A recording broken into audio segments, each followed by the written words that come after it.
जी, अब हम बात करेंगे बर्थ ऑर्डर बाय एडलर की।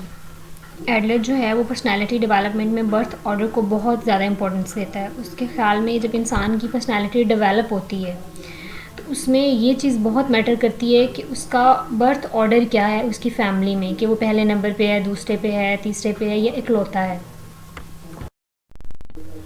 एडलर जो है वो इस बात पे बिलीव करता है कि जो हमारा बर्थ ऑर्डर है फैमिली में, उसकी डायरेक्ट एसोसिएशन होती है हमारी पर्सनैलिटी डेवलपमेंट में और जो भी हमारी पर्सनैलिटी के करैक्टरिस्टिक्स बनते हैं उसमें।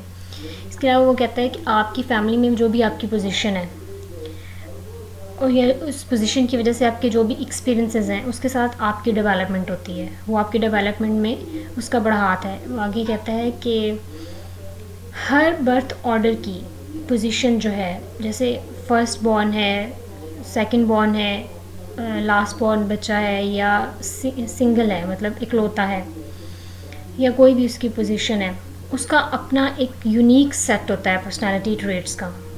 उसकी पर्सनालिटी बिल्कुल डिफरेंट होती है जो वेरी करती है। उस चीज़ पे उसको बड़ा बिलीव था। इसके अलावा वो कहता है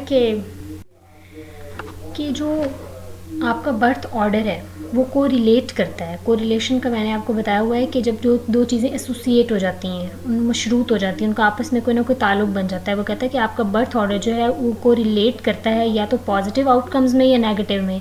इसमें है कि आपके बर्थ ऑर्डर के अकॉर्डिंग आपके केयर गिवर्स जो थे या जो भी आपके गार्डियन है, फादर मदर या जो जिसने भी आपको ब्रॉटअप किया है, उनका आपके साथ जो बिहेवियर था उस बर्थ ऑर्डर की वजह से उन दोनों चीज़ों में कोरिलेशन बन जाती है।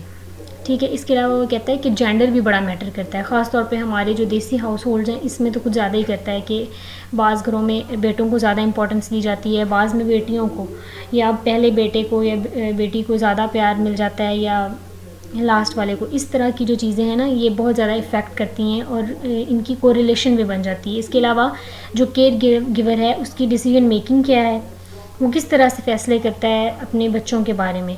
इसके अलावा उसकी एक्सपेक्टेशंस क्या हैं अपने बच्चों से, बड़ों की, आपकी केयर गिवर्स की जो आपके बारे में एक्सपेक्टेशंस हैं, ये भी आपकी पर्सनालिटी डेवलपमेंट में बड़ा हाथ रखती हैं। सबसे पहले ओनली चाइल्ड, वो कहता है कि जो इकलौता बच्चा होता है ना, जिसके कोई बहन भाई नहीं होते, उसको 200% वो कहता है अटेंशन मिलती है बोथ पेरेंट्स से। फादर भी उसको प्यार कर रहे हैं, मदर भी उसको प्यार कर रही है, वो ओवर प्रोटेक्टेड हो जाता है।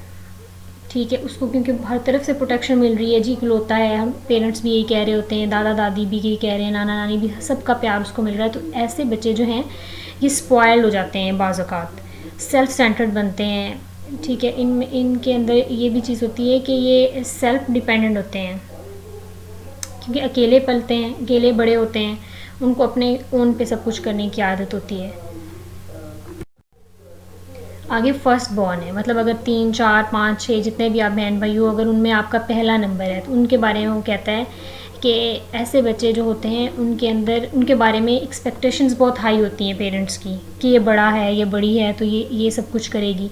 ठीक है। इसके अलावा एक और भी मसला होता है कि गोल ओरिएंटेड तो ये होते हैं कि उनको पता होता है लाइफ में क्या करना है, रिस्पॉन्सिबल भी होते हैं, लेकिन इनका मसला ये होता है कि सम टाइम इनमें जेलसी आ जाती है, क्योंकि बड़े बच्चे के बाद जब दूसरा बच्चा पैदा होता है तो अगर उनमें डिफरेंस ज़्यादा है या कम ज़्यादा हो तो फिर तो इतना मसला नहीं होता, 5 4 साल का, लेकिन अगर थोड़ा डिफरेंस है ना, फिर बच्चों में जेलसी आ जाती है। उनको लगता है कि दूसरे वाला जो है उसने मेरी जगह ले ली है, तो वो अनकॉन्शियसली उसको हेट करने लगता है। बड़े होकर हो सकता है वो उसको प्यार करे, बहुत करे, लेकिन उसके अंदर एक जेलसी का फैक्टर जो है वो बन जाता है, ये चीज़ होती है। इसके अलावा उसको ये खौफ होता है कि जो उसकी टॉप पोजीशन है घर में, कि पहले वो एक था, सब उसको प्यार करते थे, ये ना उससे छिन जाए, और ये चीज़ अनकॉन्शियसली उसमें होती है और बड़े होने तक उसमें ये बात रहती है।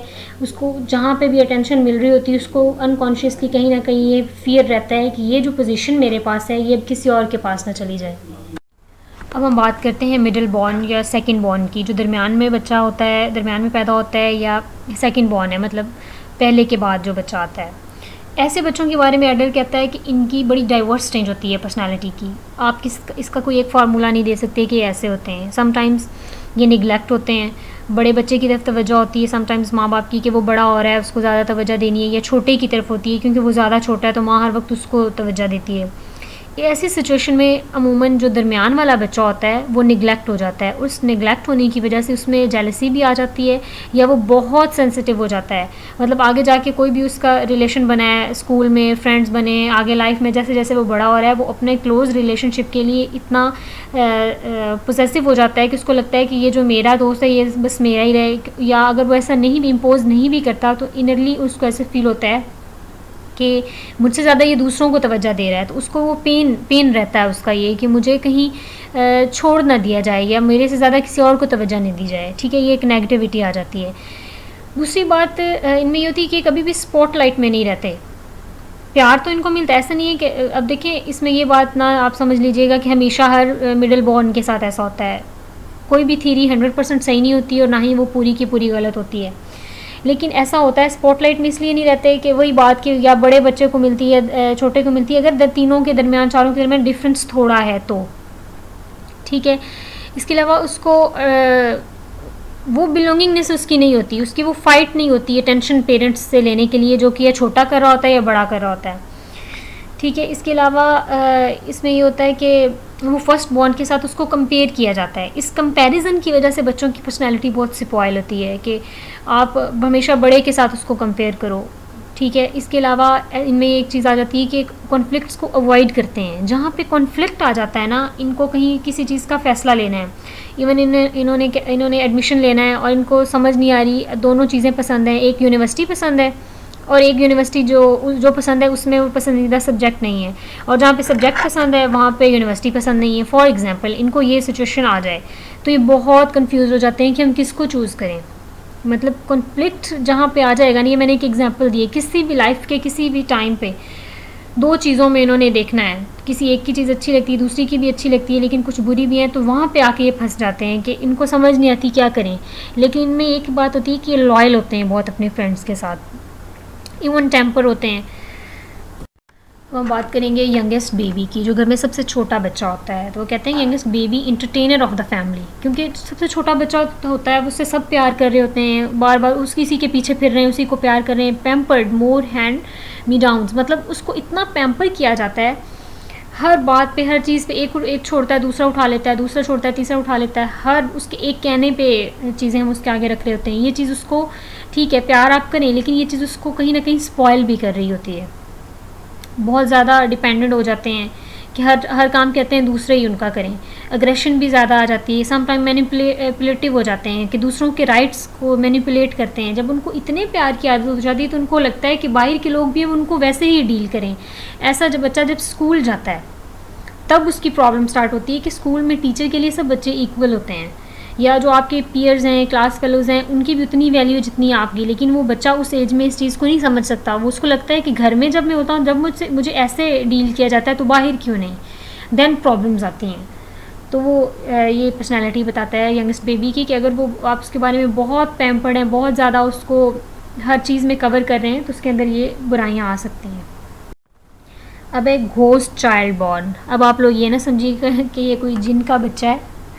घोस्ट चाइल्ड का मतलब ये है कि खुदा न खास्ता अगर किसी लड़की का मिसकैरेज हो जाता है या आफ्टर डिलीवरी बच्चे की डेथ हो जाती है, मतलब वो अपना बच्चा खो देती है किसी भी वजह से, तो उसके बाद जो बेबी उसको मिलता है उसके लिए वो बहुत ओवर प्रोटेक्टिव होती है। वो भी उसके जो बच्चे के फादर हैं वो भी, या जो भी फैमिली मेम्बर्स उसको प्यार करते हैं, तो वो जो ज़रूरत से ज़्यादा मोहब्बत है वो उसको उस बच्चे को स्पॉइल कर देती है। कहते हैं कि चाइल्ड में एक्सप्लॉइट मदर्स ओवर प्रोटेक्टिवनेस।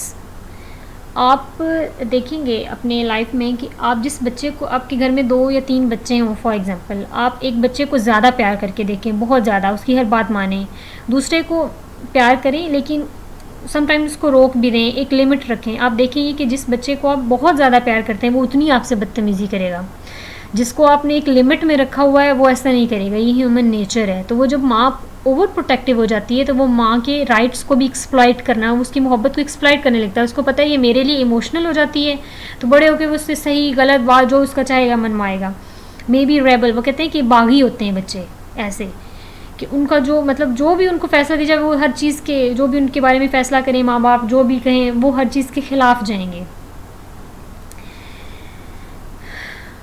इसके अलावा उनमें रेजेंटमेंट आ जाती है because of comparison to an idealised memory. मतलब वो बचपन में उनको जो कुछ मिल चुका होता है या जैसे आपने उनका ब्रॉटअप कर दिया है, उसके बाद अगर आप ज़ाहिर है जब वो बड़ा होगा तो आप रोक टोक तो करोगे अगर वो कुछ ऐसा कर रहा है, तो वो उस बात पे उनमें बड़ी नाराज़गी आती है। रेजेंटमेंट कहते हैं कि जब आप किसी चीज़ के बिल्कुल उल्ट कर रहे हैं, पहले आपने कुछ और तरह बिहेव किया बाद में और, तो उनमें एक नाराज़गी, एक गुस्सा जन्म लेता है कि पहले ऐसे था अब क्यों नहीं है। वो कंपैरिजन करते हैं कि मतलब कोई आइडियलाइज्ड मेमोरी उनकी होती है पहले वाली, कि पहले जब मैं ऐसे करता था तो हर बात मानी जाती थी, अब ऐसे क्यों है। वो इस चीज़ को फ़ील करते हैं और हर उनमें एक बागियानापन होता है। जो भी उनके बारे में आप डिसीजन आपके उनके पेरेंट्स लेंगे वो उसके ख़िलाफ़ जाने की कोशिश करेंगे। ये होता है घोस्ट चाइल्ड बॉर्न।